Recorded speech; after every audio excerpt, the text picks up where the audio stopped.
ഞങ്ങൾ നേരെ കണ്ടതാണ് ആ വലിയ പാറയിടിഞ്ഞ് വന്നത്. പാറയിടിഞ്ഞ് വന്നിട്ട് പാറയോടെ നിൽക്കുക. ഒരു സ്കൂളിന്റെ ഒരു ചുവരൊഴിച്ച് ബാക്കിയെല്ലാം പാറ കൊണ്ടുപോയി. ഒരു പ്രദേശം മുഴുവൻ ഒരു വലിയ കല്ല് കൊണ്ടുപോയി.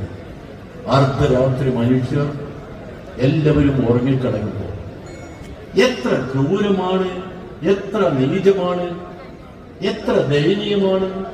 അത് കാണാൻ കണ്ണില്ല എന്ന് പറഞ്ഞാൽ അവർ മനുഷ്യരാണ്. ഒരു മനുഷ്യത്വമില്ല. മനുഷ്യരെന്ന പേര് പറയാൻ അവകാശമില്ല. നമ്മുടെ രാജ്യത്തിന്റെ പ്രധാനമന്ത്രിയെ കുറിച്ച് ഒരുപാട് കേൾക്കാറുണ്ട്, മോഡിയെ കുറിച്ച്.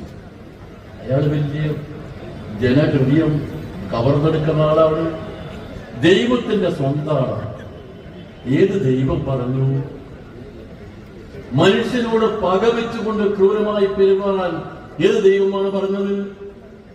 പ്രധാനമന്ത്രി വന്നു, കുട്ടിയെ താലോലിച്ചുകൊണ്ട് ഫോട്ടോ എടുക്കുന്ന രംഗം കണ്ടപ്പോ ഞാൻ ധരിച്ചു അതിന്റെ പേരിൽ ഞാൻ നിങ്ങൾക്ക് തന്നു.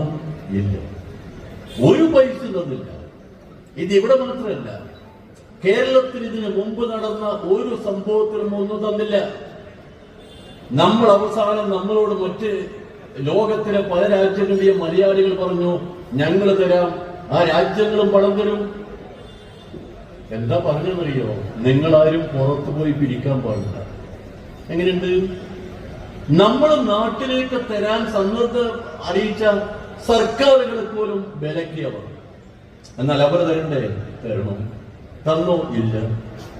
ഇതാണ് അവസ്ഥ.